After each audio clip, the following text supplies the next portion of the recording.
Guys, let's get it going.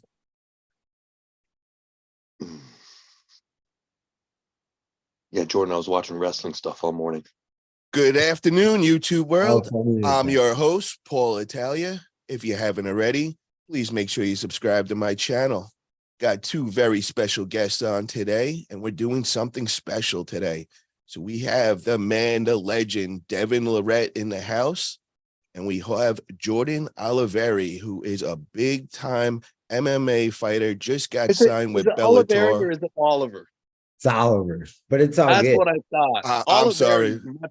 Sounds more like a Barry or something.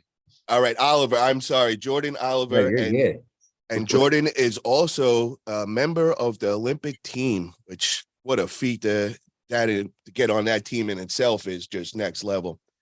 So I want to first start off for everybody and just kind of get a background of Jordan and kind of find out where you grew up and how you found wrestling and MMA and kind of just hear the backstory. So I grew up, I'm from Easton, Pennsylvania, which if you know wrestling is very, very big. Right where I come from, right in the District 11 is the area I come from. So, I started at a young age. My older brother wrestled, who was very, very good himself. So it was kind of like a monkey see, monkey do kind of thing.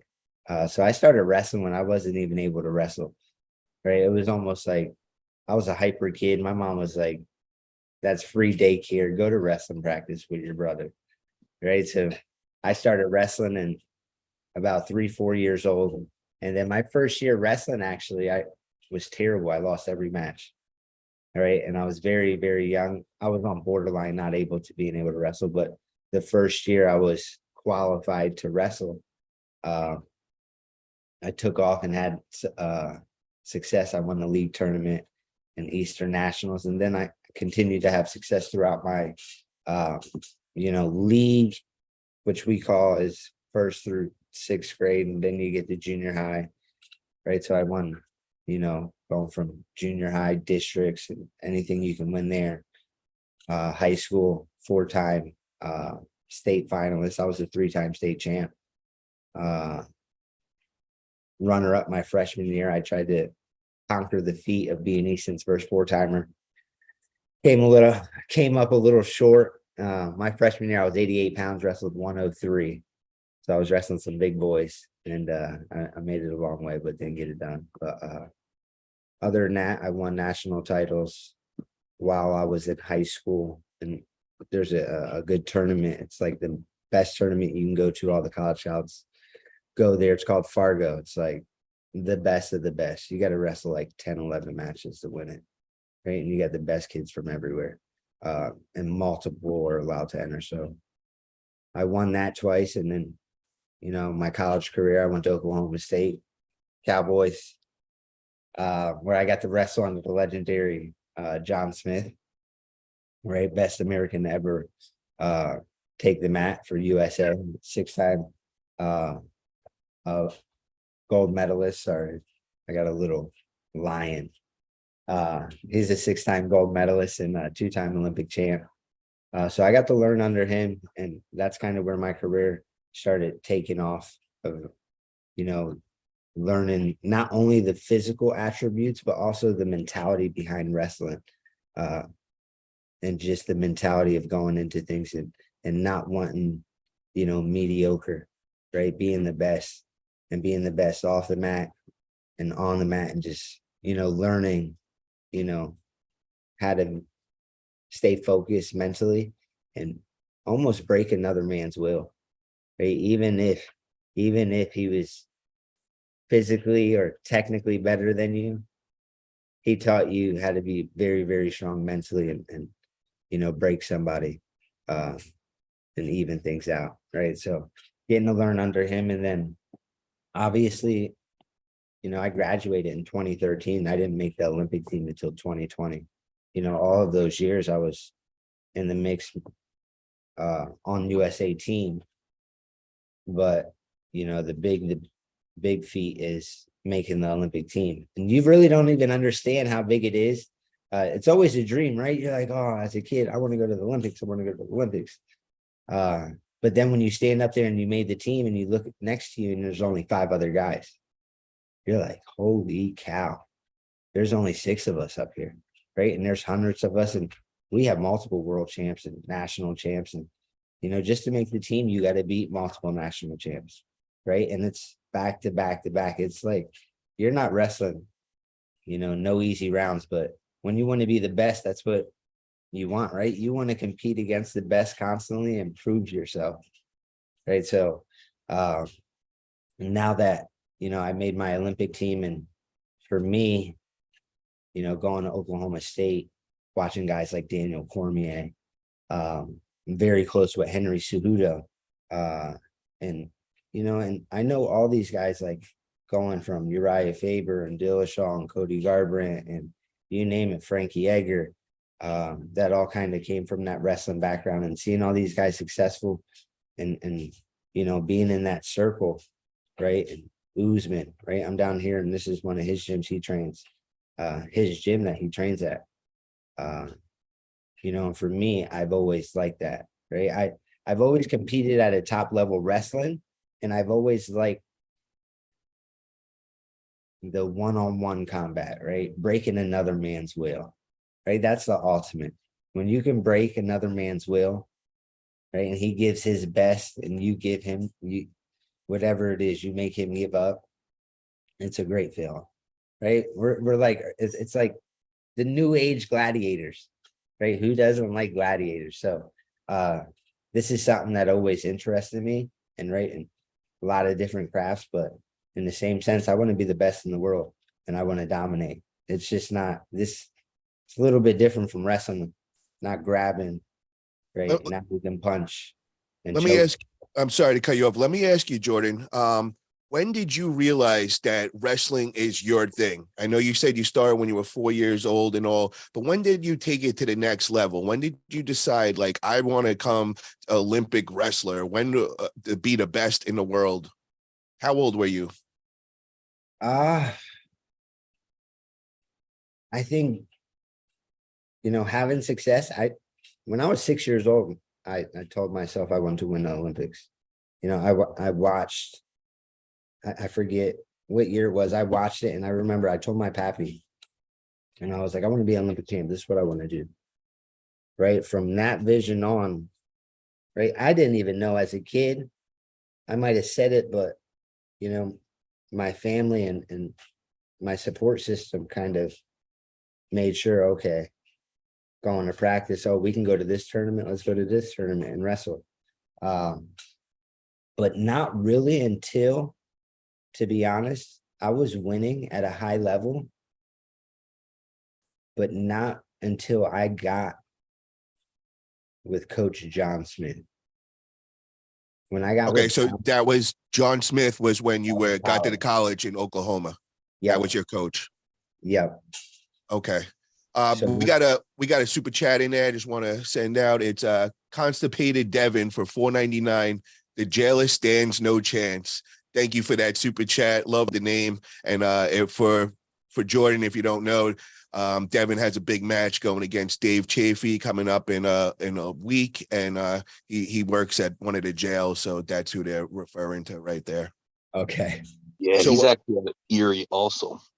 Yeah, okay. you might cross paths with him. There's a great arm wrestling scene right around where you grew up, I guess. Yeah, we got guys like Paul Lynn is up there. Yeah, Chaffee. Art Wood. Yeah. A lot of great guys over there. So Yeah. what I want to do today is I want to analyze both of you guys being at the top of your sport. Jordan, we know that you came in and you took over the whole wrestling scene. You made it to the top part. You got that Olympic team, which many have tried and not succeeded. Devin, you've come in one of the legends of our sport on the next level. So what I want to find out, is there similarities between both of you guys to reach the top part of your sport? And I want to kind of really dive into that today. And I could kind of see with Jordan, starting off at 4 years old, you were just obsessed, it sounds like, from the beginning with wrestling, and you took this to a whole nother level. But I also want to get in there how you are now currently transitioning. You've reached the top pinnacle of the wrestling world, and now you want to bring it to the next step further, and that being signing a big, huge contract with Bellator, which anybody knows anything about MMA, the two top leagues are UFC and Bellator right behind them. So you want to kind of tell us, Jordan, how did that all come about and what you got locked in with Bellator? So it came about really in 2016. When I didn't make the Olympic team for the 16 run, I actually started talking with managers and setting myself up to make the transition to MMA.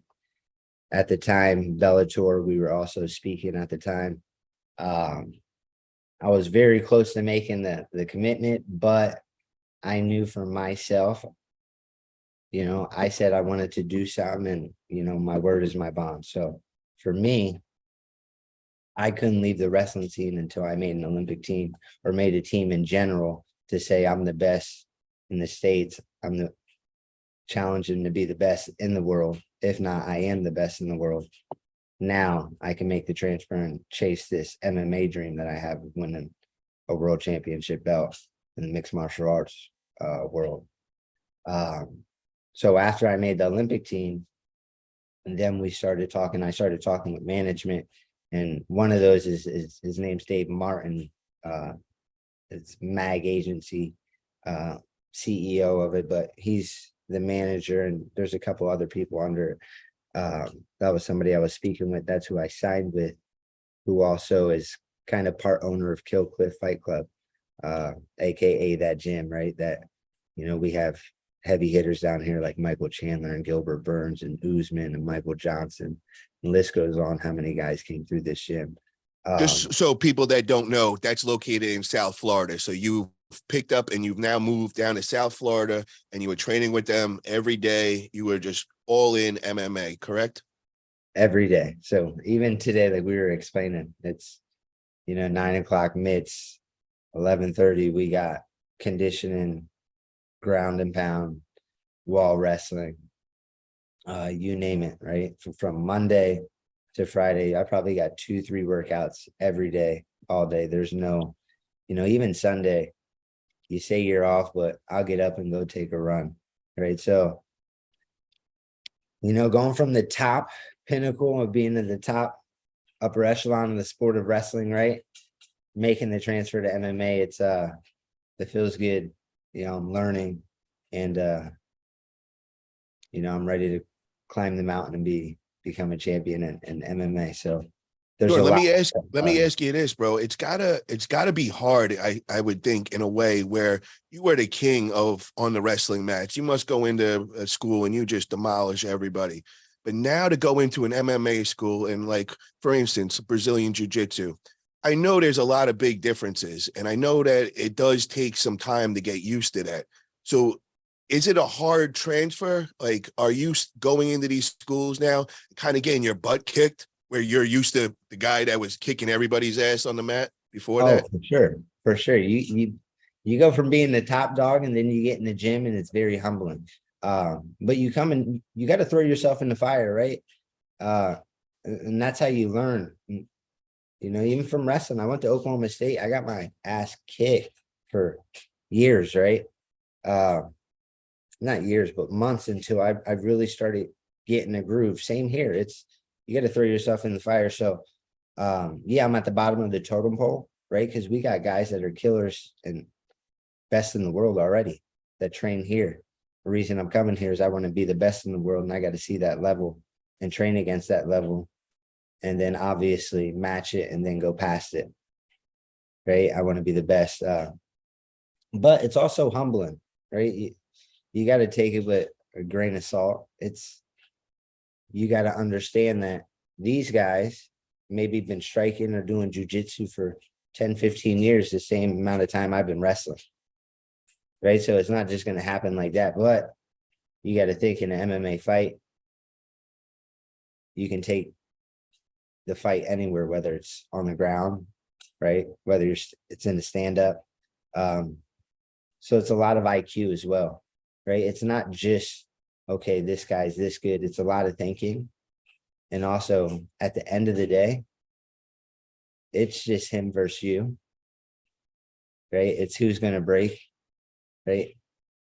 So it's a little bit of that mental toughness and the same from wrestling that carries over, that helps. But right now, I'm behind in, I put myself behind in the strike and the jiu-jitsu and all that. So that's why I'm going, you know, every week, multiple times a day, I'm going to jiu-jitsu because I know, you always train and expect the unexpected, right? I train for the worst matchup. I train for the worst possible position I can be in, and I make it comfortable, right? And the thing is it never gets comfortable, right? But I keep putting myself in that position. So when that position, if it ever becomes a reality and I get in the cage and we fall into a position that, if I haven't been there, I would panic, right?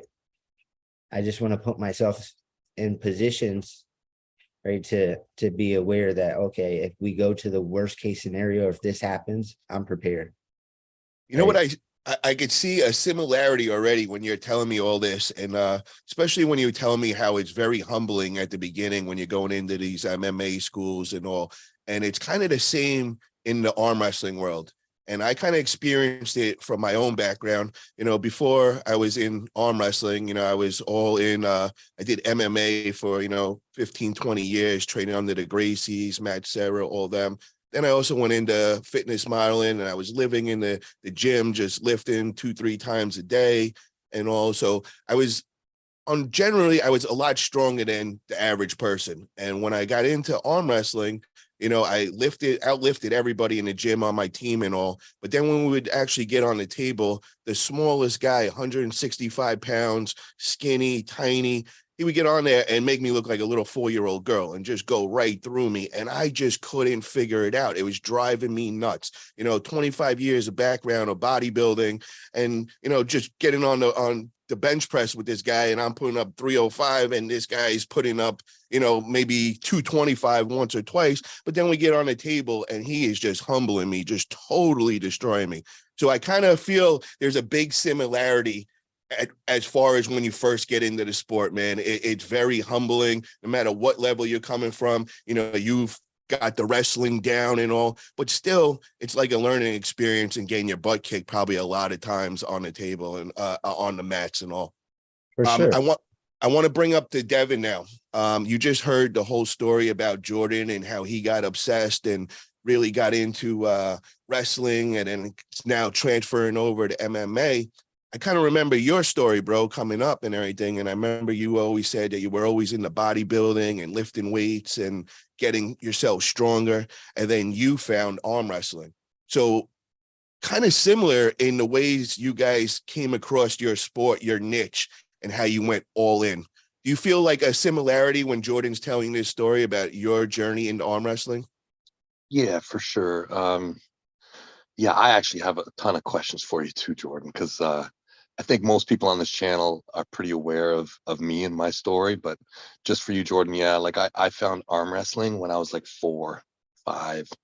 Yeah, so with my grandmother, I started, and I did tons of sports, but I always held on to arm wrestling, and everything kind of faded away. And I had Olympic dreams too. I was a judo guy, and I did a little bit of MMA. I was in the military. I had a point where I almost made the switch.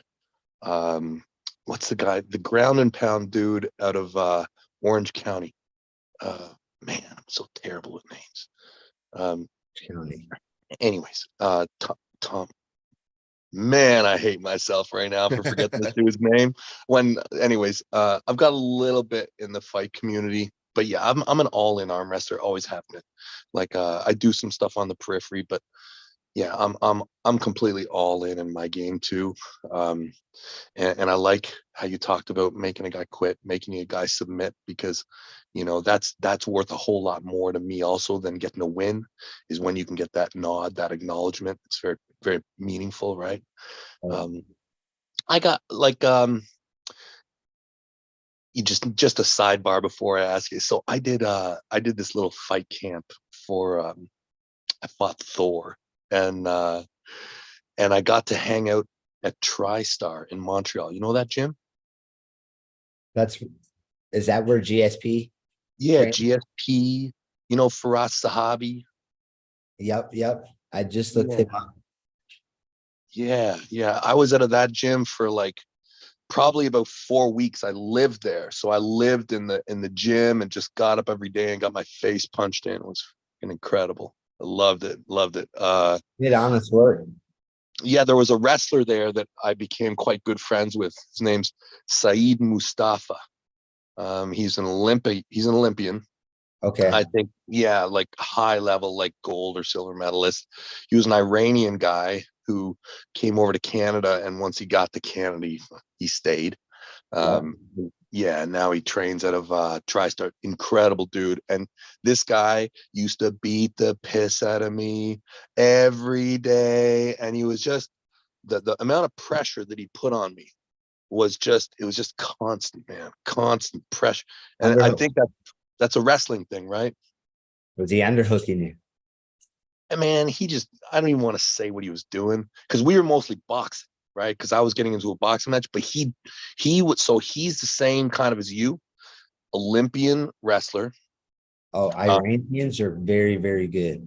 Oh yeah, this The guy is best positioning and pressure wrestlers you can ever come against. the pressure that this guy had in the boxing ring, and everybody was like, yeah, that's from his wrestling. That's from his wrestling. He just would not just coming at you. And I fought a lot of different guys, but Mustafa was one of my favorite guys to fight with, and just the pain I would feel.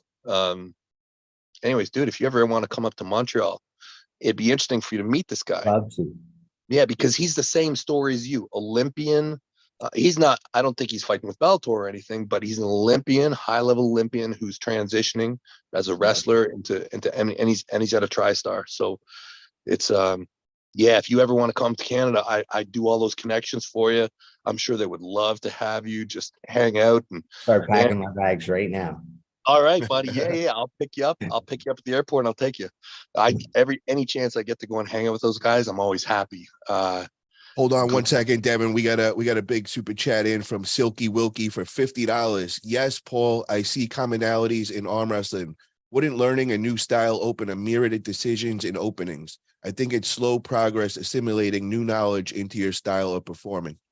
Thank you, Silky Wilkie, for that. I really appreciate that $50 super chat. And what do you guys feel about Silky Wilkie's comment? Is it a slow progress assimilating that new knowledge, from wrestling into MMA? I would think it would be a lot easier, bro, knowing that you have such a base in one style that you're going to come in with an advantage. It's kind of like, when I look at arm wrestlers, when you got your one move, look at Jerry Cadderett's got his flat press. He has mastered that move. Like he is just, there's nobody better than him. I would think it would be the same thing when you step into these MMA schools. Your grounding and foundation in wrestling has just got to be such an advantage. Would you say that's true, Jordan? For sure. The wrestling is what's allowed me to survive, right? Getting through these weeks and training and, even right now, I'm trying to stay away from the wrestling, but, spar days, my training days when I am blending everything together, right? It all comes back to the wrestling, right? Comes back to wrestling, then striking, because wrestling is such an advantage, right? And even strikers or with the jujitsu guys, right? Being able to take somebody down and control them, right? And jujitsu is a little bit trickier. You can't get long. And wrestlers, we tend to get long, but we have a good base to have endurance, right? But using that endurance and controlling people, right? It takes a lot out of people to try to get up when you're holding them down. And especially when they're getting punched, right? Yeah, I'd say so. You get the heart rate rising, and they start panicking. So you can take a lot out of them from that. And then especially strikers, they get back on their feet. They're a little bit worn down, right? They're not so crisp. They're a little tired dropping their hands. Maybe they're protecting the takedown, and then I'm able to strike. Let me Okay. ask you, Jordan, how long is a normal transition take? Like, how long do you think this process is going to take, man? Because obviously you just signed a contract with Bellator. So, you got matches coming up and, I'm assuming they're going to be pretty big matches.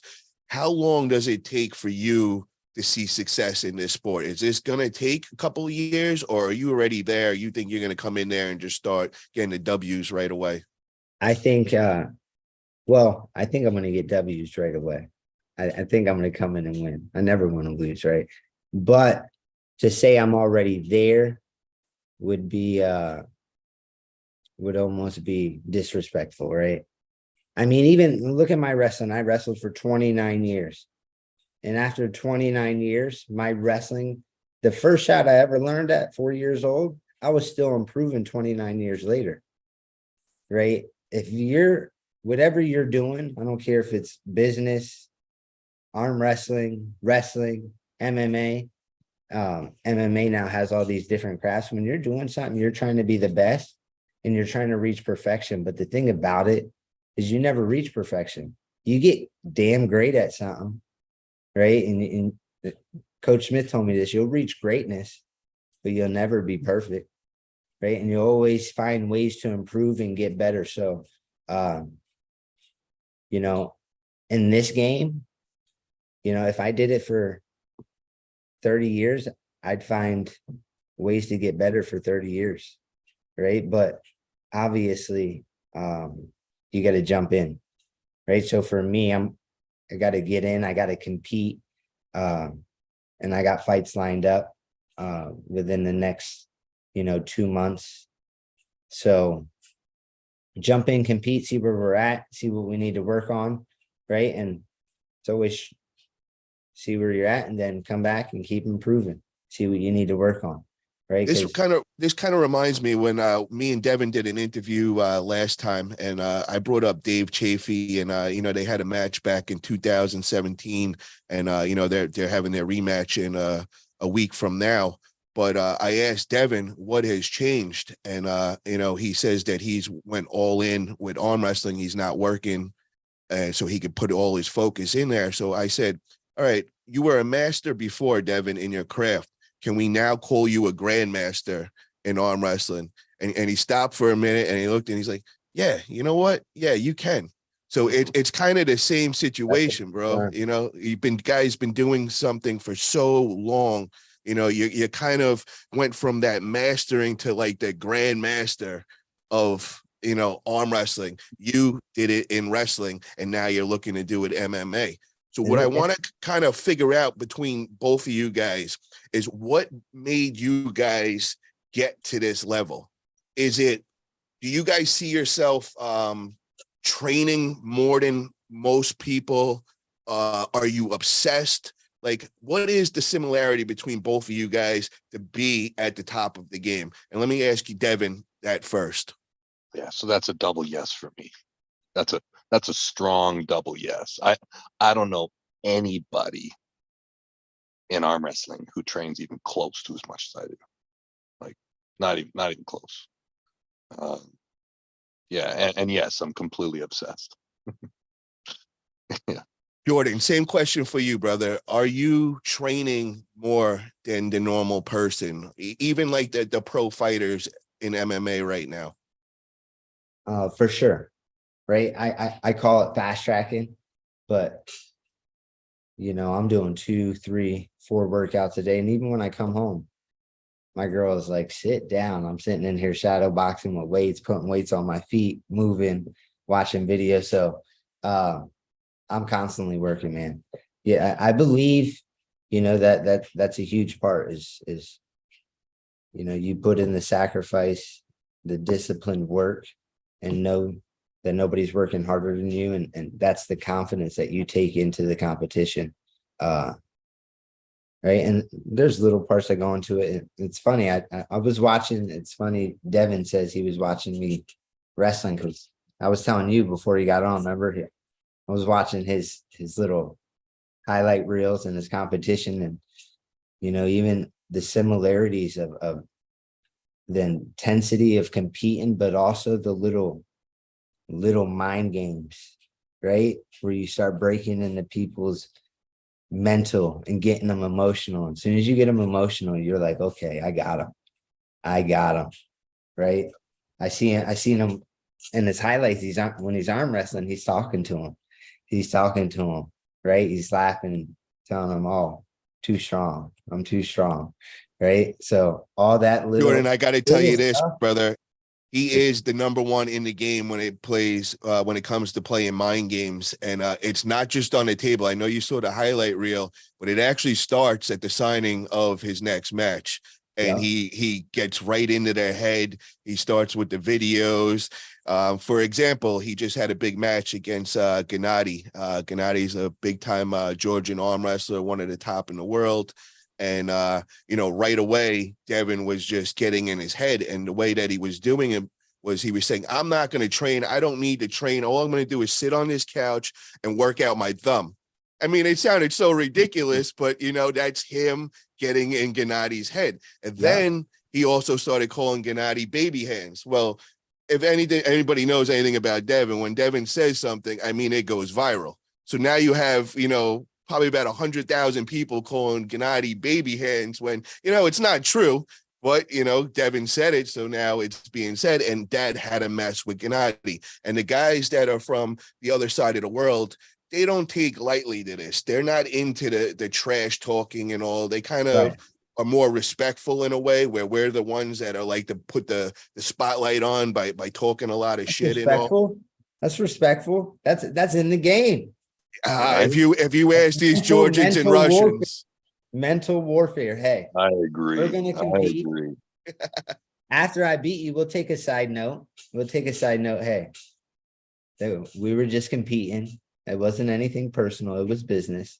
Exactly. And now that I beat you, it is what it is. Let me ask you, Jordan, when you were coming from your wrestling world, did that happen? Was there trash talking going on? Was there like a lead up to it? And was it ever very personal where you went against somebody and it wasn't just a match? It was like, yo, I legitly don't like this person. I want to really put a beating on them. For sure. You have your bits and pieces. So wrestling at first was very traditional, right? Be very respectful. They didn't do the trash talking. And then, you had that wave of where the UFC started getting big and you had wrestlers that are doing very well. And then, any business that sees that, they're like, oh, the promoting of the trash talk and selling, So you got these event matches where they want to build it up, right? And I would they'd ask me, some of the promoters would be like, hey, you're just start talking shit. And I'm like, oh yeah. Oh yeah. I love it. I love it. And I would just start tweeting. I'd do posts and tag them and just talk some crap, right? Just to start poking at them, right? Just to let them know, hey, I'm coming for you. I love the hype up and everything, man. We got another $50 super chat from Silky Wilkie. He is breaking into the bank account today. And master has knowledge and comprehension of most concepts, while a grandmaster is one who manipulates and inspires new concepts. Very true, bro. I really like that one. Very good super chat. And then we have another one from Greg Brown TV for $10. $2,000 call out. Devin can't make it through one round of King of the Table versus Arizona team. I want action, baby. You won't. Camera Arizona look good, team. Paul. Wow. Arizona. I like that. Arizona. I was just down in Arizona and I already cleaned you guys out, man.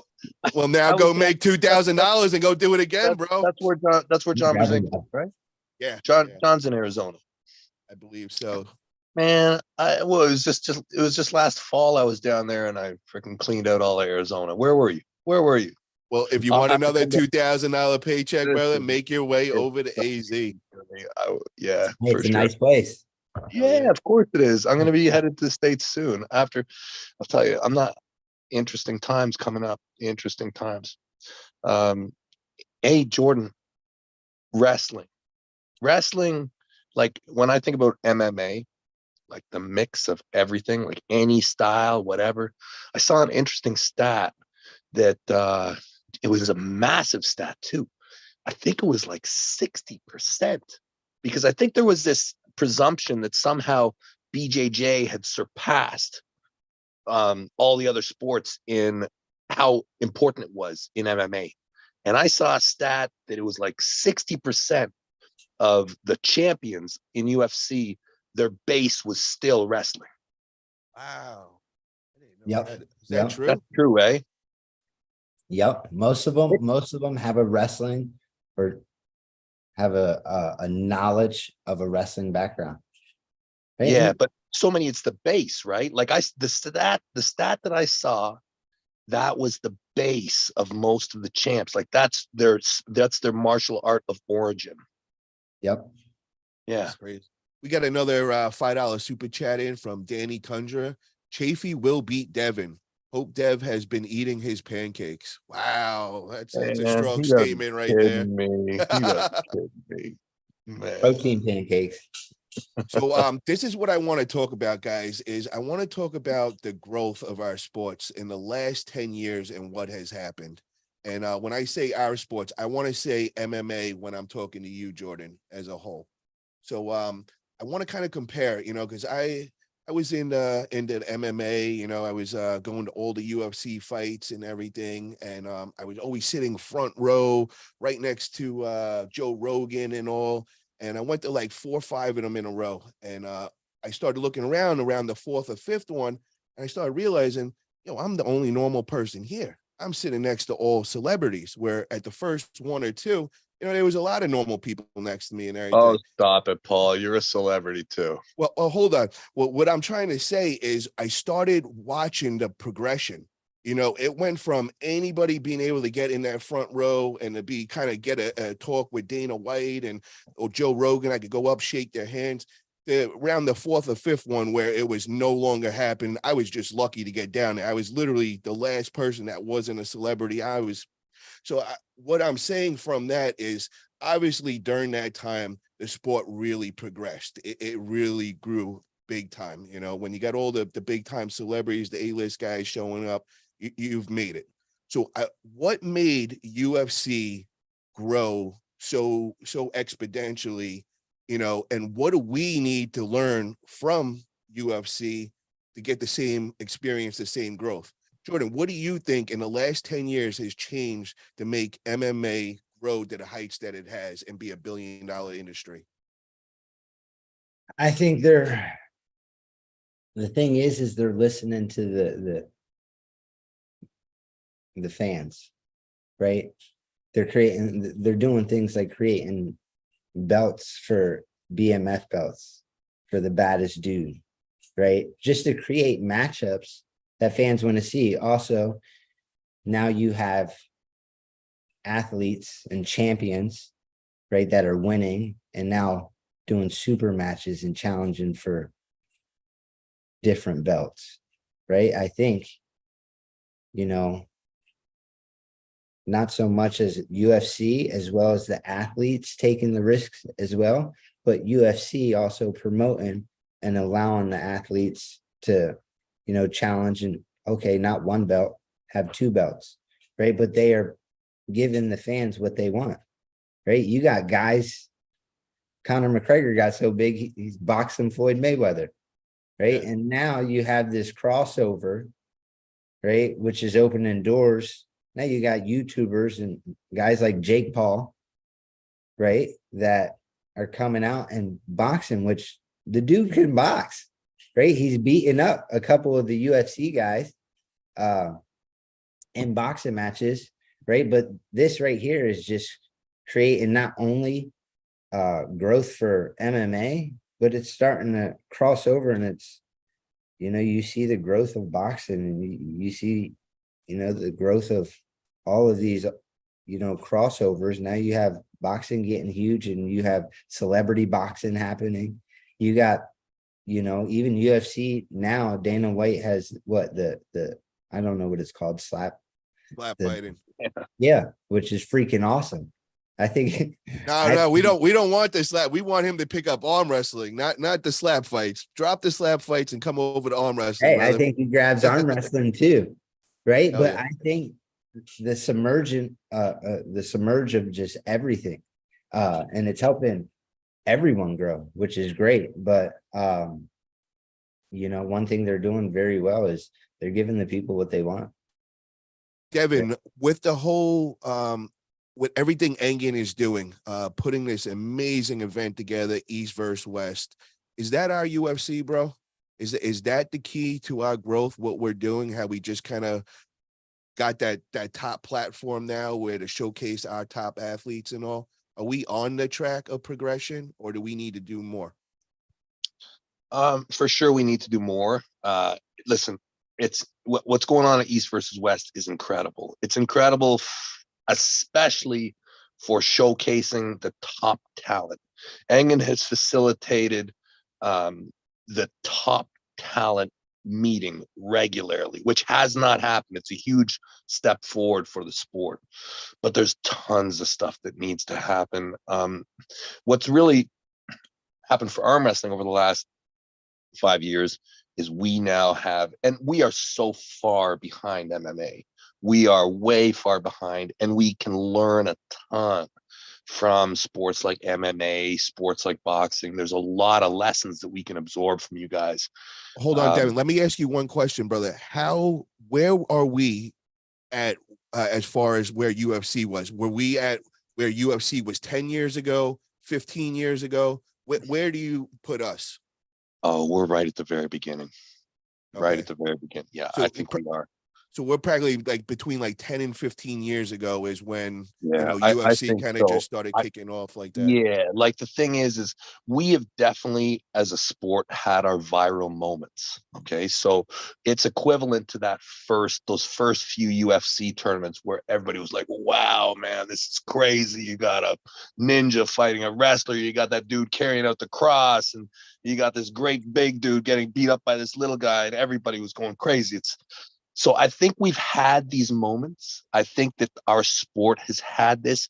However, we are missing infrastructure. We're missing support. We're missing, the business side has a ton of ways to go. The development side, we have never ending issues to solve still. We are so far from anywhere near optimal.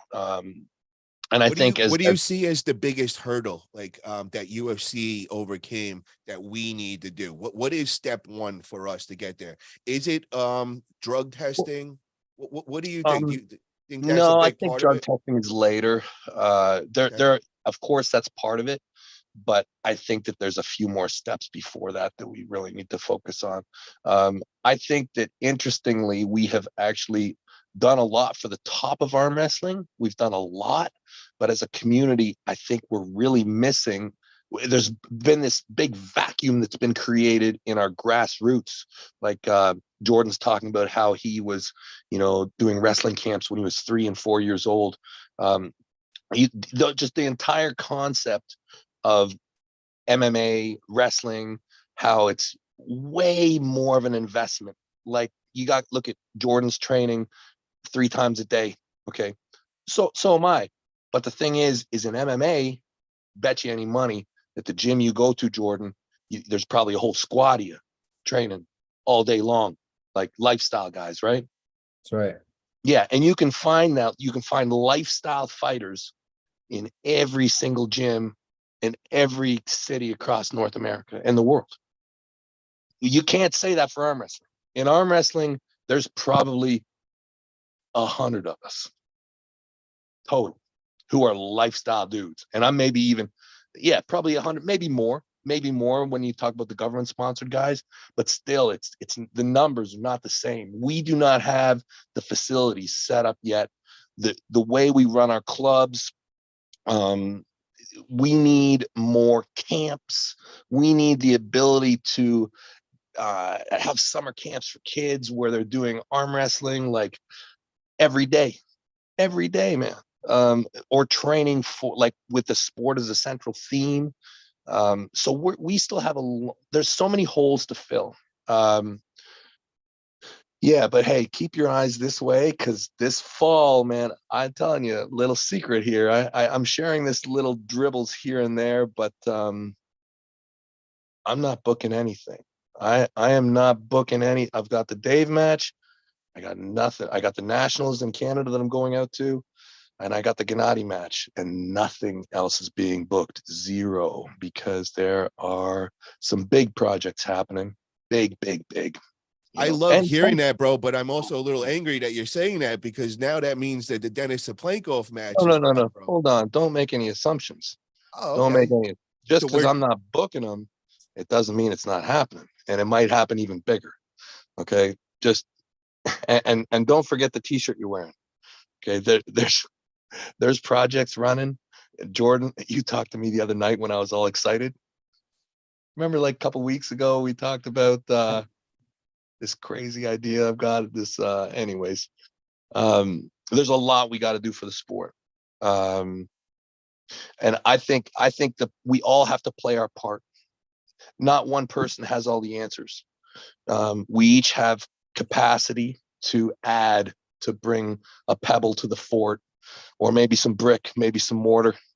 But we are all building this house, and I think my job, well, my job is going to be camps. I'm a fighter still. I have to run larger orchestrated gatherings of trainers. I have to bring people together and train lifestyle, like consistently, like people who want to develop themselves full-time, not part-time, full-time arm wrestlers. And I think that there's enough people in the world that this can be a start of something. They already Devin, have them. let me ask you, Devin, how does an arm wrestler go about making that transition to full time? You know, and I'm talking as in a financial kind of Well, sense. some people are lucky. Some people are lucky and they're born in a certain level of freedom that they're just able to do it. Some people have made it to a certain degree financially. They're at a certain point in their life where they can. Okay, because everybody needs to put food on their table, and the financial aspect of becoming a professional arm wrestler is tricky, because our prize money is so much. Potentially you can work the social media side, you can sell merch, but the finance, if you're lucky enough to be a government sponsored athlete, there's that. But financially it's irresponsible for a lot of people to take that jump. Maybe you're poor enough, sorry, not poor enough, maybe you're just crazy enough that you don't give a fuck. You're like, I'll eat sardines and water, and I'm just gonna do it, man, and I don't care. I'll live on a mattress and I'll do it. And those people are great. From guys like that, you're gonna find crazy dudes, crazy guys who are I can just, see you being that guy, bro. When yeah, you I'm that guy. describe that, yeah, I So can that's the definitely thing. see that. They're gonna have guys who make the jump. Okay, and that's what I want to do. I want to create a place where we house people who want to make the jump, like a house for full-time guys, and I want to make it big, like potentially hundreds, where we can, the same as like. And the thing is I was actually inspired by the MMA community. Like, when I went to TriStar, they had the facilities right at the gym where you could sleep, live at the gym, Yeah. and everybody was living there, all in the dorm. Everybody's got the same mindset. You eating, sleeping, living with each other, you're training, fighting with each other. And I was like, man, I'm like, we need this. We need this in our sport to take Is it to that that what you're next looking level. to do, bro? You're looking to get like a kind of like a UFC Watch style for it. gym, and Watch for it. I've been oh talking. my I've been God, talking. I've been talking for bro, years. save my spot. Yeah, man. Yeah. I want in. Now, listen, I've been talking for years, and you just watch. I haven't booked anything. I haven't booked anything after the Gennady match. Come September, come October, there's going to be a little shift in the arm wrestling world. And part of my reason why I really want to do it more than ever is I'm so tired of seeing the West lose. We've been getting our asses kicked. And part of the reason why is because of lack of proximity. You need to bring people together. You need to bring like-minded people together. You need to bring people who will sharpen each other, who have the same passion. You put those people together and it just, everyone elevates higher and higher. Yeah. Let me just fill in Jordan so he knows what you're talking about. we're the West. The rest of the world is the East. We kind of broke I up into figured two that. I different figured teams that. and all. And over the East, these guys kind of take this as like a full-time job. You know, this is real serious to them. They could dedicate their lives to it. A lot of them are getting funds from the government and all that. So they're really bringing this to another level, where in the West, we'd like to be there, but it's more of a part-time thing for most of our top athletes. You know, they Right. got to have a full-time job, and then they're doing training on the sides. So it's really not that fair of a playing field. That's why I love what Devin is saying here. He's trying to even out the playing field, trying to get us all to come together under one and really just live arm wrestling. And I see that could be huge. That we definitely need that. But I definitely need to catch up on super chats right now because we're behind a little. We got a $10 super chat from Greg Brown TV, and this is your answer to before. No, you didn't close practice at John's, and you didn't come to my house for tacos. Over 100 guys you let down. Michael Todd Oh, Kim, come you on. did it. He's the real one. You won't. Oh, he just said the toddler's the real one, and you're not. Toddler's the real one. God, Oh oh. God. Oh, Oh God. and then Oh we man. got another super That chat from the hurts so man bad. himself, Rob Karstanendick from Vitacell Biologics, $50 super chat. Proud to be part of watching all of you hit even higher levels. Regenerative medicine. Thank you, Rob. Really appreciate everything you're doing for the arm wrestling community, brother. You're really helping out all our superstars, getting them all treated with Vitacell. And obviously, we're seeing Devin just going to whole nother levels. We're also seeing Jerry Cataract. So I really appreciate that. We got another super chat from Bankman KLH. I'm not sure what that is, 65 something, but Paul, next time you should whisper in Rogan's ear, Devin should come on the JRE podcast. Sounds good. Actually, I've already talked to Joe. What a busy guy. What a cool guy. I think the longer we actually let it stew, the better it'll be. But I think it's probably inevitable that one of us gets on there. Yeah, I mean, he already said, come on the show. I think we just kind of have to get a time where it's good for everybody. But That would yeah, be Rob, major. that's the guy. Hey, The man. He is the man. Rob's the So man. Jordan, I want to find out, I want to break into the whole Bellator contract and the multi-fight deal and all that.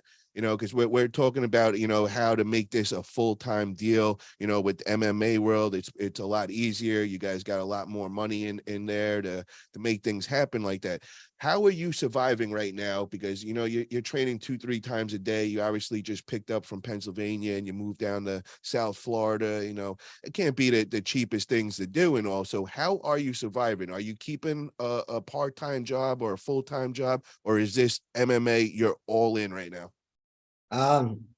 Man, so I have sponsorships that help me out and you know, can help me and support me financially to cover my expenses and the things I need to take care of. But for me, I know coming from like wrestling, you need to submerge full time in it. So I've been lucky and I'm blessed to have a great support system that, you know, helps me out and, you know, puts me in position to just allow me to train and not have to worry about anything or any other outliers outside of just getting better and doing whatever I can, whether it's in the gym or outside the gym, just to improve and get better.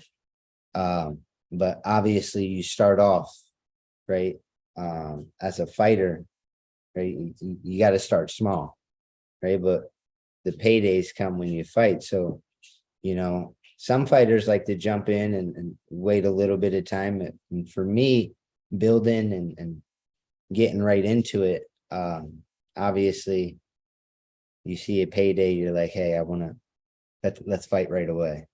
But, you know, the mindset is, you know, patience is a virtue, right? I need to crispen up and become better technically and, you know, striking and jujitsu and my cage wrestling, right? And these things take time. So you can't rush greatness, but also, you know, you got to start somewhere. And for me, I've been training now probably like 3 months. And by the time I'll take my first fight, it'll be around 5-6 months. Right. So Let me ask you, without actually saying numbers, what does a Bellator contract look like? I mean, is this money, big money? Is this making it where you could afford not to have a job and this is your full-time obligation now? Or at the beginning, the money's kind of small and you kind of got to build up to that? right. You got, well, right away, Bellator always takes care of you. And the thing is you get a nice signing bonus and you got to be smart with your money and manage it and spread it out, make it last. But then you have your sponsors who also come in monthly and help.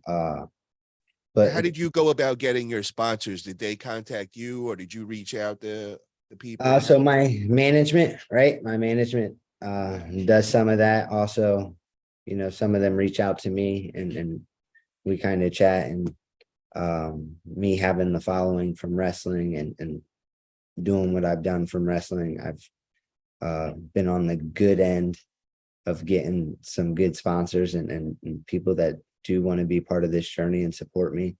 But other than that, Bellator takes care of you. You win your fights, right? You got to show you get X amount and then win and you get X amount. So, and it's not like life-changing money, right? And right in the beginning, you're starting from the bottom. So,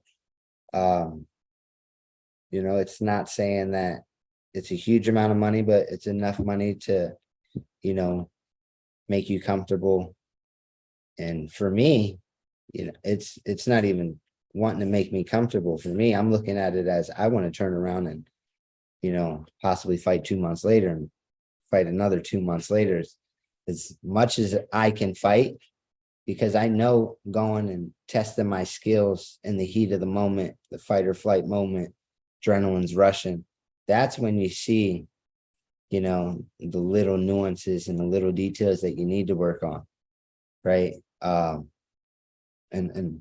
you never want it to be trial and error, but there's always trial and error, and error is not failing or losing, but there's trial and error and everything. So you got to jump into the fire and see what you need to work on. So for me, it's, get to compete and, secure some money, even just to reinvest right back into myself, into my training, into what I need to do to become even a better version. So the next time I come out and take somebody's head off, I'm even a better version. Maybe they want to pay me some more money.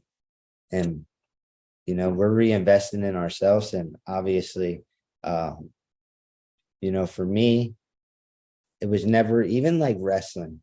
I used to tell people this. It's never about the money. Money's great, right? But when you win, money comes, right? Just win. Take care of what you need to take care of. Win. Focus on winning, and all of a sudden, you're gonna find yourself turning down money. You're gonna be like, I can't take it. I can't do this deal. Can't do this deal. Now, what happens if, say, you go and you do good in Bellator and you get a couple wins under your belt and all? Is there a possibility now UFC hits you up? Like, how does that all work with the fight organizations? Or once you're in Bellator, are you locked in now with just Bellator? You can't take a UFC, or are you open to any other organization that's willing to pay? Well, you have fight contracts, right? So you have X amount of fights, and after the X amount of fights are done, obviously Bellator has taken care of me, blessed me with a great situation.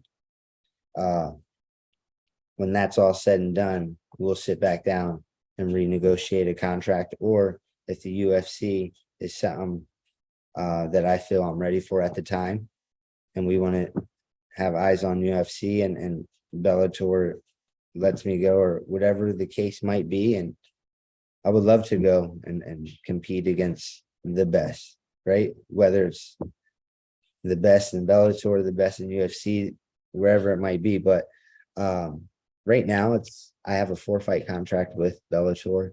And the plan is obviously to stay with Bellator. They've been great to me, and I'm a very loyal person, and I think they're great and awesome organization. Let me ask you, Jordan, do the organizations work good together, or is there like, well, I got you under UFC contract, I don't want you fighting for Bellator, or Bellator's got you under contract and now they don't want you participating on the UFC. And the reason why I asked that is before we had a couple of different organizations. We had the PAL, we had the WAL in arm wrestling, and each guy would lock in the athletes to these really long contracts, 5 to 7 year contract where you were not allowed to pull under any other organization. And it caused a lot of conflict in our community because we weren't able to get all the top guys to actually pull each other because, who was part of this organization, who was part of that organization, and they couldn't actually pull each other.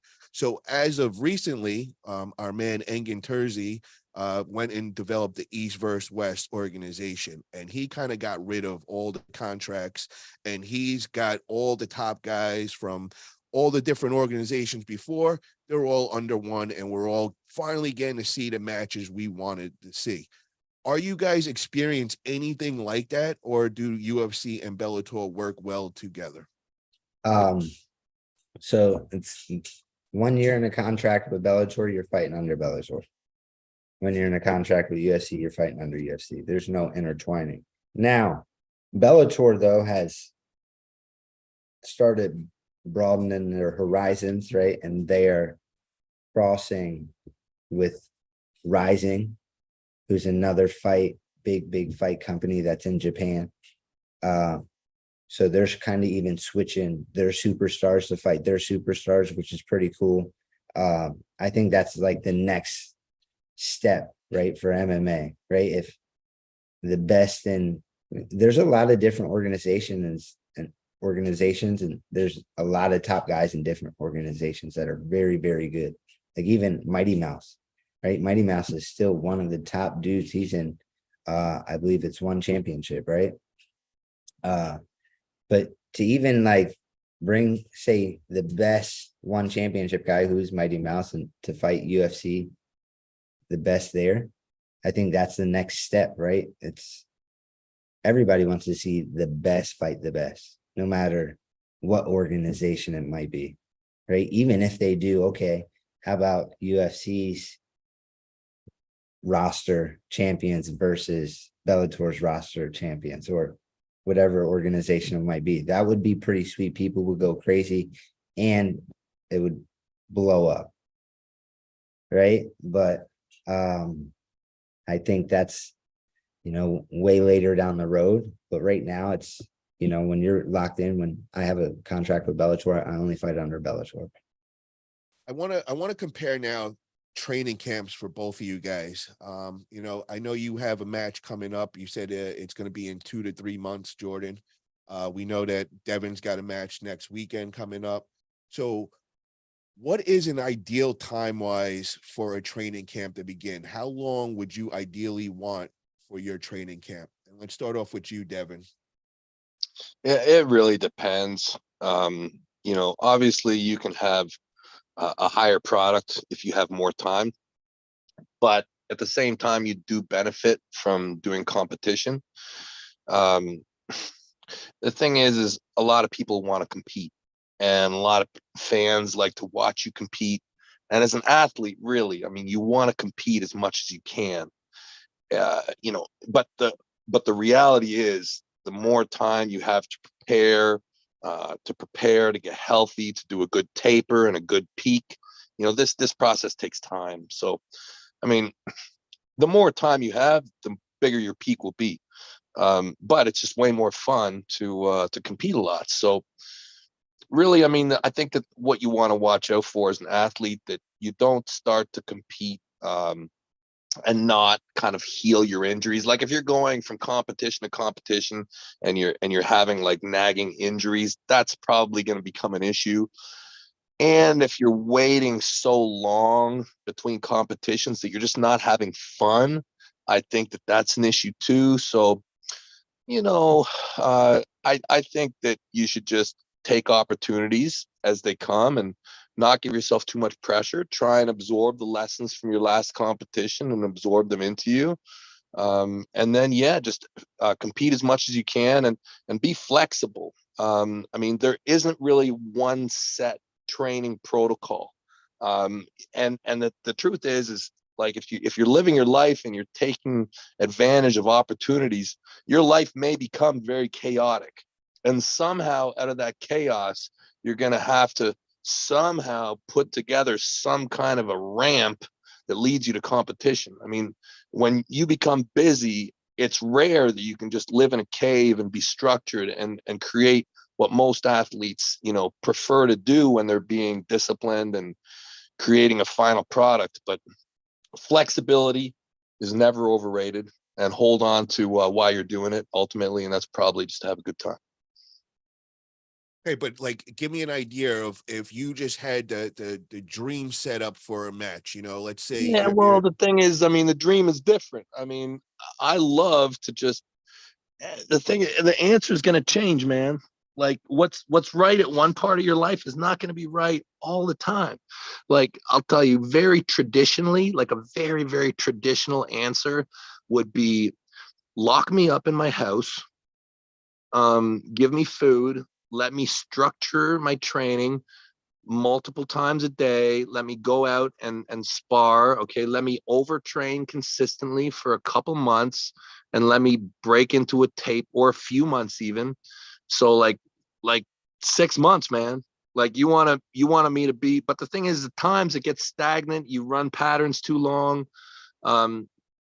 I hate to define things. I really don't like to do it. I really prefer just to look into the future, see what your opportunities are, and make the absolute best of them. And let don't. me let me ask you this, Devin, because I remember when you went against Levan, you had, like, kind of like you just said, you had that Yeah. 6 months lead up where Mm-hmm. you kind of locked yourself in and Yeah. kind of just dialed in on it. Yeah. Now I've watched a completely Yeah. different Right. way of going at it for this Uh-huh. Dave match. You literally are just out arm wrestling everybody every day for And I like this ridiculous one way hours. better. I It's saw way that more. video. It's way more fun, man. That I'm telling you, that's is my that ultimate normal dream. though?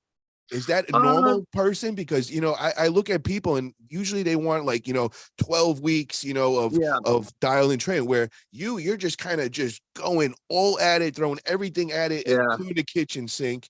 Now, Yeah. can a normal person withstand that kind of training and be able to be successful? Or is it just Well, a you're a freak, normal bro, that could person probably isn't going to find themselves on the world level, in that place. I mean, most people who are that driven, I mean, it's hard to find a normal person. I mean, when I think of what our job is here on this planet, it's to kind of create heaven on earth. I mean, like, you want to create your ultimate dream. And for me, my ultimate dream is just to wander the earth fighting, right? Like, just go from camp to camp, fight every day, and somehow through that process have myself get stronger. And that's the trickiest thing to do. Like, I mean, when you talk about structured camps where you're working your strength and working your moves and then you can just jump right into the lifestyle where you're just going and fighting and challenging people and just taking every opportunity that comes to you, and somehow finding a way, just with all the knowledge that you have, find a way to put those systems in place where you do have some kind of a rest when things are important. And I like the opportunities that present themselves in more of a chaotic lifestyle. I find that when I get too structured, I get a bit bored. I get a bit stagnant. Like, when I'm I love my team. I freaking love the high hookers. But the truth is I got to travel the world and fight everybody. That's just the nature of what turns me on. It's what wakes me up. If I know I'm going with a new club, guess what? They're all coming at me and they're all going to try and kill me. And I'm going to have to rise. And it's a natural process. I find in fight sports, the more you get with new people, the more you get their best. The first time you fight with somebody, it's really on. Like, by the time you've fought a guy 100 times, you know what's up, where you're going. It's just the energy changes. And for me, the coolest thing about this game is just absorbing as much energy as you can from as many fighters as you can, as many camps as you can, and somehow not let it break you. And then rest just for a little bit and show up and present your work, present what your lifestyle has brought you. But I don't like even the idea of being too structured. I prefer to think now, just live the life as hard as you can and then rest a little bit before fight. And let me ask More you, Devin, fun. I More fun. might want to ask you after next week's fight, but what setup do you think is going to be better for you? The way that you just did this camp for Dave Chaffee, you know, fighting Gennady and Jordan Sonoff left hand, or is it more of like structured where when you went against Levan? Where do you think is going to be your happy spot? Well, my happy spot might not actually be the best spot, but we might only get to live once, maybe. And I just hate just lifting weights all day, man. I hate it. It's not like I do it. Believe me, I do it. And the days that I do it, I actually do enjoy it, but I don't like to do it for months at a time. I prefer to do a blend where when I'm at home, I lick my wounds. I train with weights. I train with my club. I run similar patterns. I see people that I've trained with hundreds of times. We're on a level. And then I love as soon as I'm able, and that's even every weekend. On the weekends, go somewhere new, fight everybody, let them tear me to pieces, go and just let them rip me to shreds. And yeah, and that I think, whether it's better or not, and I think it is better actually, so long as you can survive it. If you can survive it, that's the key. I mean, the whole thing with training is you can't get injured. And you want to do as much volume as possible without getting injured. Yeah, so you're going to get more volume and more intensity from traveling, fighting new people. So for me, it's constantly evolving. For me, it's about embracing a lifestyle. I want to do this lifestyle where I'm just traveling, fighting, having camps, bringing people together, fighting every day. I think that it's less structured, but I think it actually works better. Very nice. Jordan, what about you, brother? Are you more of a structured training camp, or are you like Devin here, where you're just an animal, bro, and just want to wrestle everybody and the lead up to your big MMA fight?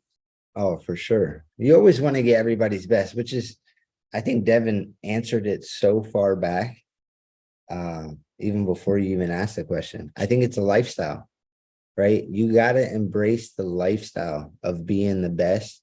And there's just some things even you don't want to do and you still do them just because it's the lifestyle that you need to do, right? You got to do it because you know it's going to help you win, right? So, you know, MMA, it's a little bit different. We say camps, or even like in wrestling, we would do camps 10 weeks out when we're detailing kind of nutrition, cutting back because we're shedding some pounds we got to rip down. So that's kind of our camps. And then for wrestling, whoever you're wrestling, right, we're kind of doing a little bit of video and what we need to do, not too much, but same with fighting, right? So those camps will kind of start, 7 weeks out, right? 8 weeks out, but mostly 7 weeks out, right? That's when you'll kind of get your opponent. And sometimes it's further out, which is even better. If you can get your opponent further out, that way you can kind of start doing film, see what they do, see what their habits are, their bad tendencies, where you can pick up, where you can gain ground, right? Where you can break them. So you can say camps in a sense of opponents and nutrition wise, because we got to cut weight and all that. Maybe, if you're a big weight cutter, I'm saying 10 weeks, 12 weeks. How long do you feel like do you study your opponent for? Do you are you doing like every day? You're doing tapes, you're studying him, or like how does that process all go? I think everybody's different. I think my coaches will do that, right? And then put me in situations and show me situations that I'll need that they think will be open and that will work against whatever opponent that I'll be fighting. Also, I think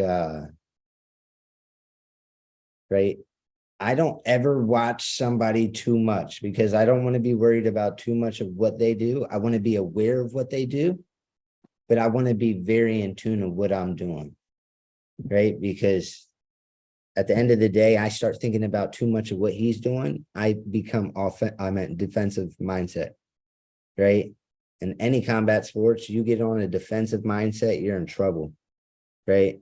You always want to be on the attack. Even when you're on the defense, technically, you're still on the offense, right? You're finding ways to attack. So for me, I think Devin freaking nailed it on the head. It's a lifestyle, right? And then you can call the camps if we're cutting weight and detailing on opponents, 10 to 7 weeks out and not hyper focusing on the opponent, just being aware of what he does and really just improving yourself. That's all you can do, right? Is you can improve on yourself, improve what you're doing. I'm not worried about what he's doing. I know he's not training harder than me, right? So I'm just going to consistently use every minute I got of the day, every training session I got to improve myself, right? Let me ask you, Jordan, you made a statement, I definitely picked up on this. It seems like you have a decent sized team that helps you out. I'm hearing management, I'm hearing coaches. So can you kind of just give us a detail of how many guys are part of your team that make this whole operation run? Oh man, when I say team, I mean my teammates as well, right? Our gym is probably the greatest, not probably the greatest gym in the country, right? In the world. We have guys from everywhere, but it's not a gym that you can just come in and pay a membership and be part of, right? You got to be invited to be able to be a part of our gym and come in and train in our gym. But we have, the reason why I came here is not only do we have the best coaches and numbers of coaches, we got a bunch of coaches, right? We have the best fighters and we got a bunch of us, right? Kind of So I see a similarity with the arm wrestlers. We have our team that we do table time with every week, and that's who we consider our team. And it kind of sounds like you guys have the same thing. But my question is when you start bringing in managers and coaches, now, Yep. how does that work in a financial sense? Are you paying the managers and coaches to train you? Are they getting a percentage of what you're getting paid on the fights? Like, how does that all work out? Because I really don't know if we have the same kind of setup with the arm wrestling world. Some guys might have a coach or a mentor that they look up to and might help them out, but it's not as far as financially obligations. Sounds like you have a more of like a team that has to get paid and all that as well. Is that true? Yep. So management, especially in deals they set, but you give a percentage towards management for making your life easy, right? I get to sit back sometimes and they just bring me deals where they're like, here, they're going to help you. Here's a sponsor. We're going to put some cash in your pocket to help you out, whatever it might be. So they get a percentage, but also with so many coaches, right? We have a percentage we have to give to the gym for the coaches, right? And obviously you want to take care of your coaches, and that's something management. What's great about our system down here is our management is right. Also kind of a backer of the gym as well, and our coaches, which are very great system they have set up here. So we'll pay a percentage to the gym and take care of the coaches as well. Obviously, those are the guys giving us the knowledge, taking care of us, and molding me into the fighter that I see myself being, right? And right away, as soon as you make that transfer over, it's not like, oh, you're coming out of pocket and you can pay these guys bunches of money because you're starting from square one, right? So it's almost like the kindness of their hearts. They're like, hey, they know and they believe in you. That's what's awesome about it. They believe in you. they're investing in the long run. They're going in with the fact that Yes, you're going to and take they this and under be very successful. yes, and they understand. So then when fight night comes, and then you take care of the gym and you take care of the coaches and your management, and to the next fight we go. But they make, instead of having all these outliers and having to worry about this and that and that and that, all I got to do is rest, recover, and go scrap. Let me ask you, Jordan. I know that you work with Vitacell, our man Rob over there. He helps us out. He's helped Devin out many of times. Devin has been getting the stem cell treatment and a lot of his injuries, and they've really been helping him out. Have you received any injuries, and have you experienced stem cells yourself? I had received, so first time I'd received stem cells, it was US trials.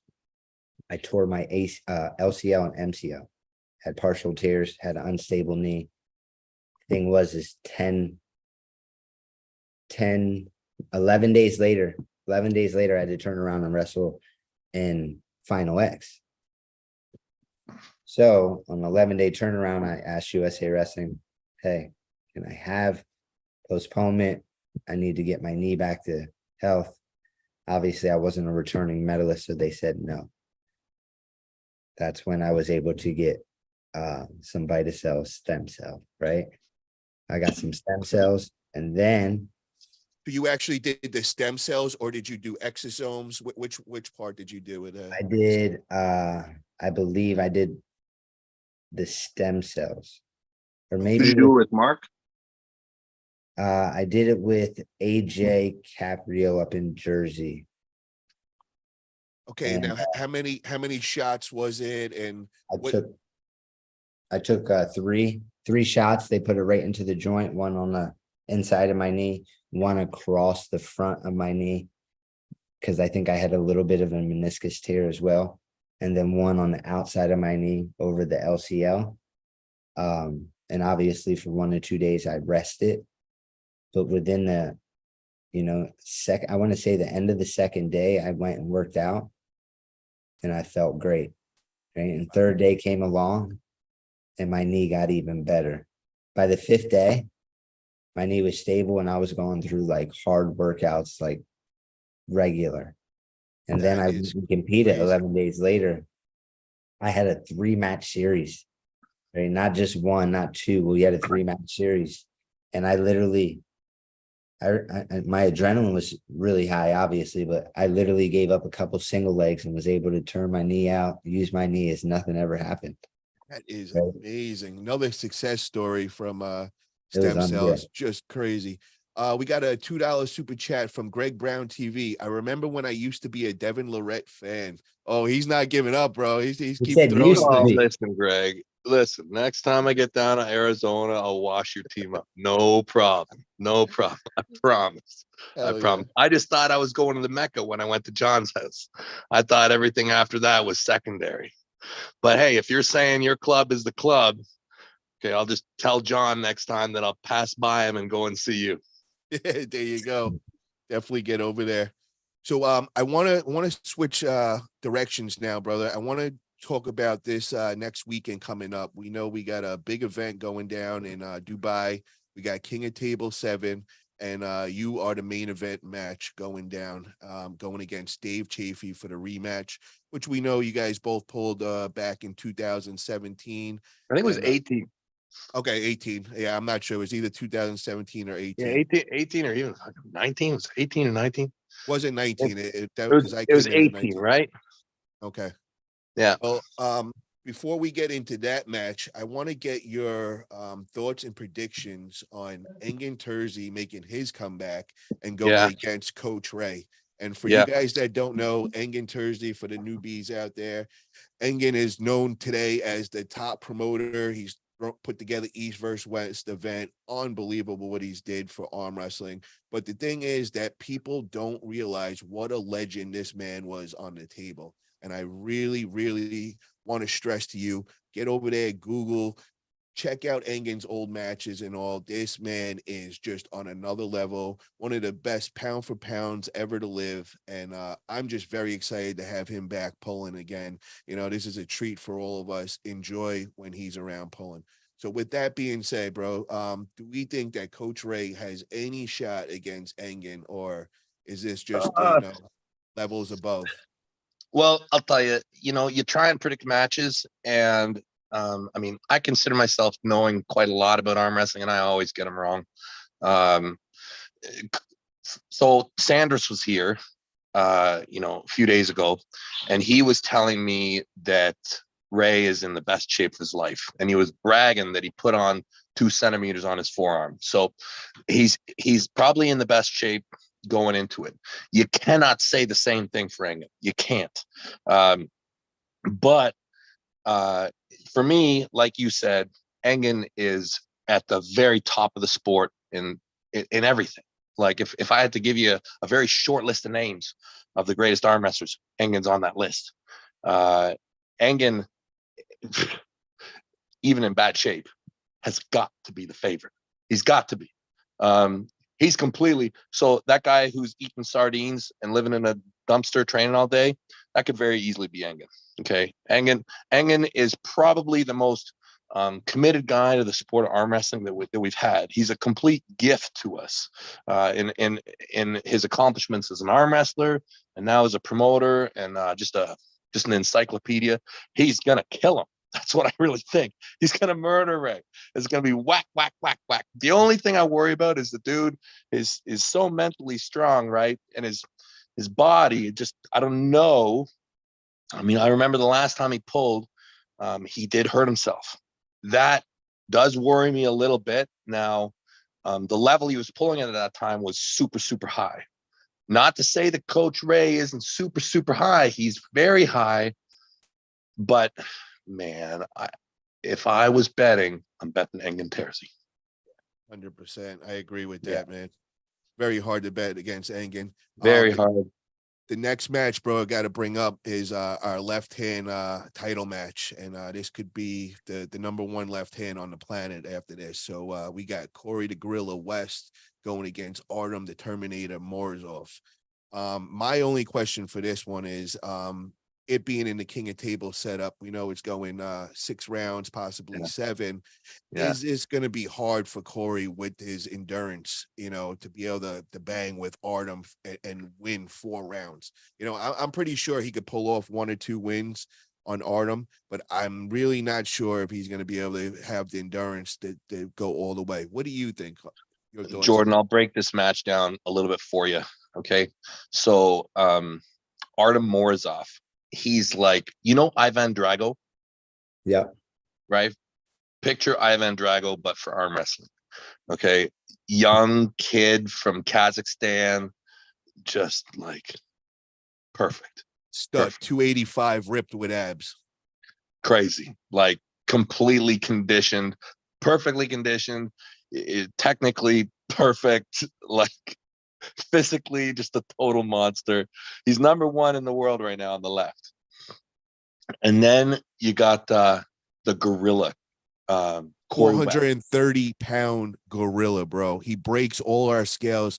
I throw events, brought him to my event. He broke my scale, bro. He can't even weigh me so heavy. When he was in high school, did he not weigh 500 pounds in high school? I believe so. Dude was just monstrosity. And he's benching 500-600 pounds like it's nothing.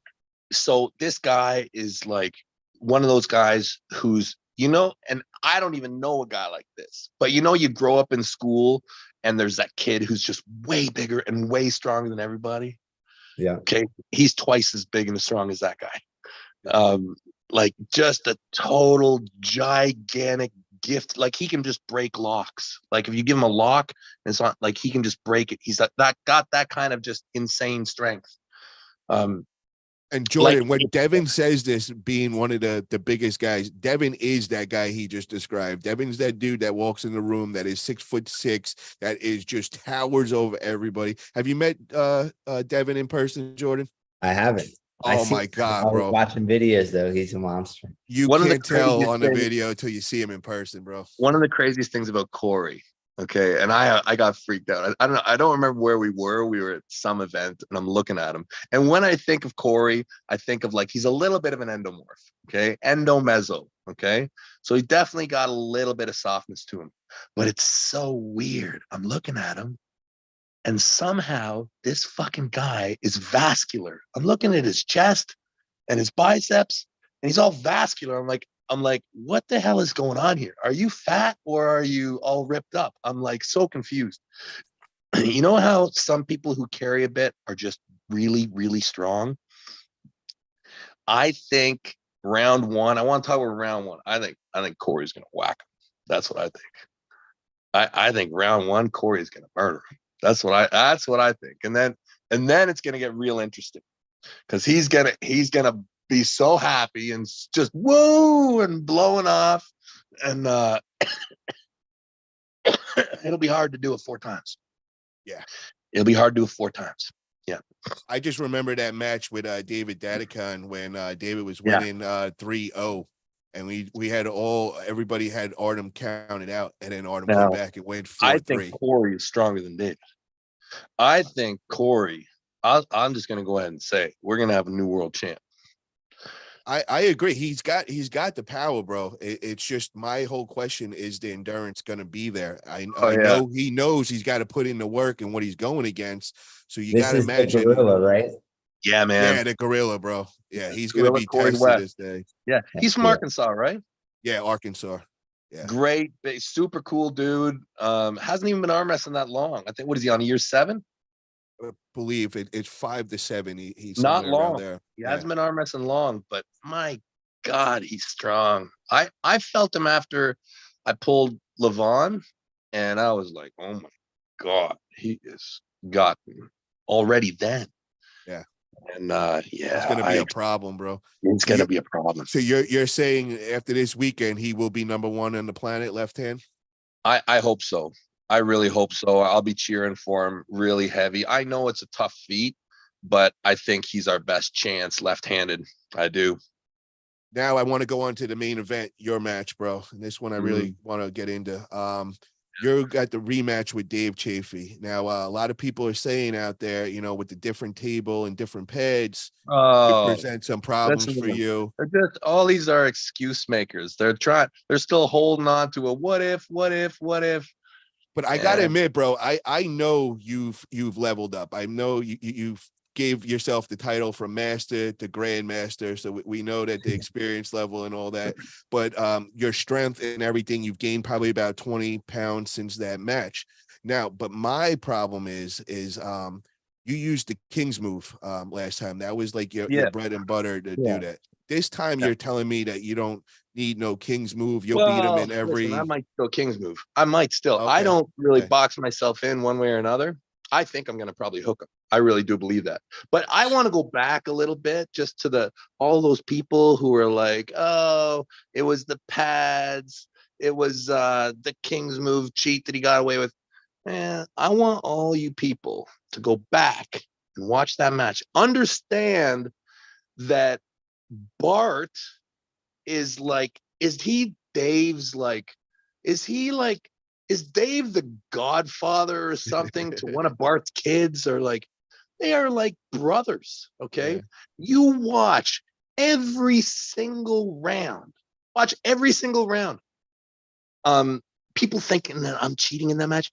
Dave false started every single time. One time, I think it was round 2. We're in the set grip, and he is pulling my elbow off the pad before they say go, and Bart gives me a false start warning. Like, he could not have had it any better. He could not have had it any more friendly in any way than he had it that day. I am gonna completely destroy him. He is gonna be begging he never accepted this match. I'm gonna make such a statement with this guy. I don't think Jerry's gonna pull me. Oh wow. Yeah. Well, the reason why Jerry doesn't want to pull you, bro, is because Jerry will never pull me. Well, the reason why is because he's going to go beat Hermes, and then he's going to beat Levan and take the throne, man. So why does he need to pull you? Then that's an easy guy for me to beat and get back on top. Jerry's the easiest guy for me to beat out of anybody. He's the most one-trick pony that there is. Oh, He's the man. most simple guy. Like I talk about Dave being the dumbest guy in arm wrestling. Yeah. Jerry's a close second. Okay. Like, Holy shit. it's not far off, man. I can't wait to beat both those guys. It's gonna make me very happy. And Jordan, just so you know, I work with Jerry. I help Jerry out on his YouTube channel. So, you know, I'm going to hear this as soon as But I he get doesn't off know how to this. do it himself, right? Yeah, I'm going to get the And phone YouTube's the call. And simplest be thing like, in the world. Just post Hey, you that's videos. believe the this guy, messenger, bro. Devin? But the thing that I got to say, Devin, is both of you guys need this win in my eyes, bro. Both of you guys. You're Sure, coming off yeah. a bad loss against Gennady. I feel like if you take this loss against Dave, everybody's going to discount you as being a super heavy. They're going to say, go back down to the 115s. You don't belong here. Why are you even bothering this? Now, Well, as that's far not as gonna happen. So I'm not too worried about it. Honestly, Paul. Honestly, let me tell you something. Okay. Like we talked about before. Yeah. Like the last 5 weeks, I have been living in chaos. Okay. Absolute chaos. If you knew what was going on in my life and the amount of travel and the amount of work I've done over the last 5 weeks, you wouldn't even like, there's been nights I haven't even slept. However, through this time period, somehow I have gotten stronger. Okay. I have been getting stronger through this last 5 weeks. Like as we are even on this conversation, I'm walking over. I don't know if you noticed, but I'm doing PRs.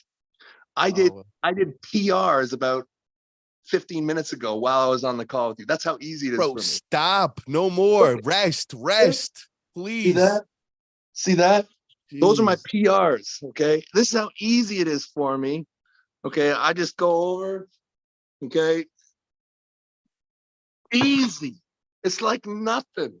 It's like nothing. The one thing I'm going to say, bro, it's not going to be easy going against Dave Chaffee when you feel that side pressure, bro. So man, be rested, be ready. I don't have to. I don't have to. I'm stronger in this state than I've ever been in So this hold on. chaotic You're state. stronger than Dave Chaffee?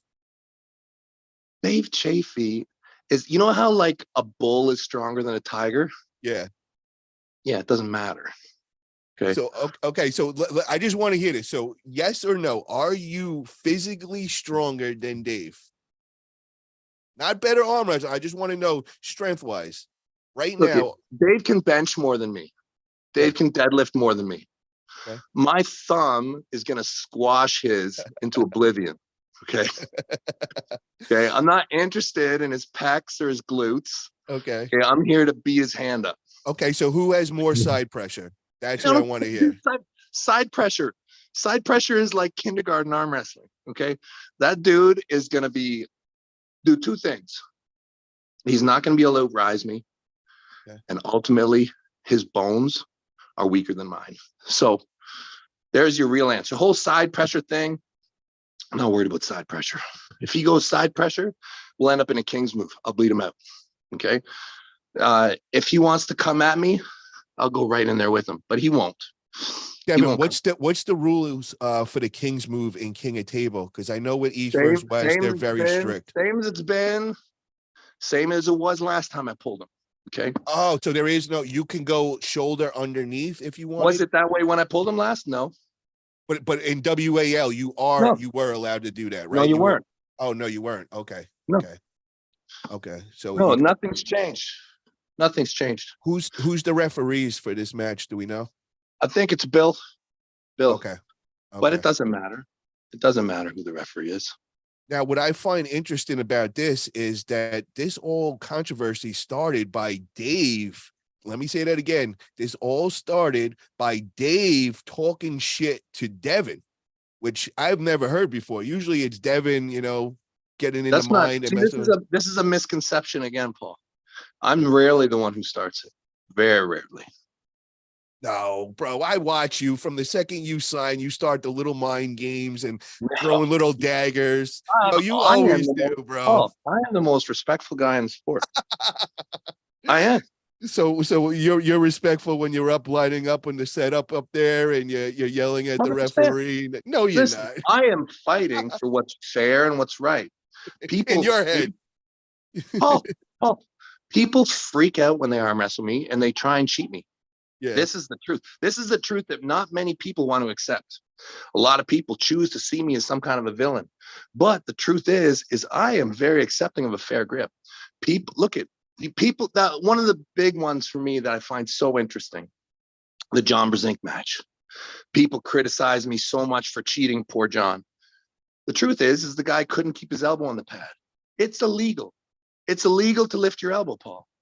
It's illegal. Yeah, but what I hear about you, bro, Yeah, as soon as you grab your hand, you're rising nonstop is movement. Is that illegal? Yeah, is you're that not illegal? allowed to move, especially in a ref What? script. Hold on. What are you talking about? In the ref script, Well, then there's the ref no can foul movement, me. right? The ref can foul me. But The ref yeah, can give me any amount of fouls he but wants. at the same time, they don't want to foul you out and ruin the Well, why are best they match letting we've John all lift been his winning. elbow? But hold on. We got to get into this, man, because you brought up this whole thing with the ref grip. You want to get rid of it because it don't work. But Right. you're the Well, guy it that I doesn't feel work, like is the especially one in that's professional format. rising. Okay. It doesn't work in professional format. They got to get rid of it. Okay. But I feel like that's everybody's issue with you is that when they get in a ref script or whatever, you're constantly rising and they're always the Sandra is issue together. with pulling me is that I'm too strong and people try and cheat me. Okay. if they would just arm wrestle me fair and beat me with their strength, then that'd be cool. But everybody starts to complain. Okay. Everybody starts to cheat me, and I won't take it. I won't just lie back and be cheated. Okay. I'll fight. You want to try and take something from me? I'll fight you for it. So let me But ask the you thing this, is, bro. Dave is so dumb. He's gonna screw it up. I can't wait. Hey, Jordan, do you guys have any like in the fight game? Do you guys have any like bruisers that are just they're really strong but really predictable? For sure. Yeah, so that's Dave Chaffee. Okay. He keeps telling everybody, Jordan, that Dave is Well, the it sounds dumbest like arm it. wrestler there is. You know, like he's making these funny. He made a Sesame Street game video for Dave and saying, "Yeah, go check this out, Dave." But the thing I wanted to ask you, Devin, is if you do go and beat Dave, this was just something that came to my mind. I was thinking about with the 115 kilogram, that being 253 pounds. I believe Dave is only walking around 265, 270 these days. If he doesn't beat you that day, I would love to see Dave cut down to that 253 mark and go to work in that, man. I would love to see an Ongambaya versus Dave Chaffee, Rockley. What do you think of that, bro? Because, you know, he hasn't I think had it's a that. great idea for him. Great idea. Yeah, he hasn't had that much great success at the super heavyweight class these days is freaking insane. It's completely insane. Like, I mean, guys are walking around like 400 pounds. And 253, look at both Dave and I can make 253 like in a couple days. Like this morning, I think I'm 273. So Dave and I are probably really close. So both of us with the water cut, no problem. We make 253 anytime. Yeah, Dave should be competing 253. I agree. So yeah, Dave, if you're listening, man, maybe get that little weight loss and go just dominate that next weight Dave, I'll class teach you up. how to weight cut. I'll teach you. You can be my student. I'll give you my tutelage. You are relentless. And Jordan, just so you know, Dave is the nicest guy, bro. He is such a respectful, the opposite of Devin, you know, very quiet, lets his actions talk on the table and all. And unless he's locking you up and beating you up and stealing your food. Okay. That might be a false allegation. The guy that don't bite when you poke him. There you go. Before we end this, man, I just want to ask one more thing to you, Devin, and that's with Levan and his injury. I hate to see somebody get hurt, worst thing possible and all, but at the same time, it kind of gives me some hope. Does this give time for all the guys 2 to 5 to start making moves on Levan and start catching up ground and all? Do you think this could be the possibility where somebody can actually pass this guy? I don't even like to think about that at all either. I really love that we have Levan. I think it gives our sport so much legitimacy because his dominance is so easily apparent. Like a lot of champions, you know, like even a guy like John Brzenk, who is our biggest champion, you know, you look at him and it's kind of a mystery. It's kind of like, how is this guy the champion? Oh, wow, arm wrestling is kind of neat that this guy can be the best in the world. But when you have a Levan, every single sport, whether it's hockey or strongman or UFC, takes one look at this guy and they're like, that's a bad dude right there. Yeah. So I love that we have him, and I just want him to heal up and be his very best. I don't want him to fail or fade because of it. And I'm optimistic that he can get it back. I saw him training again.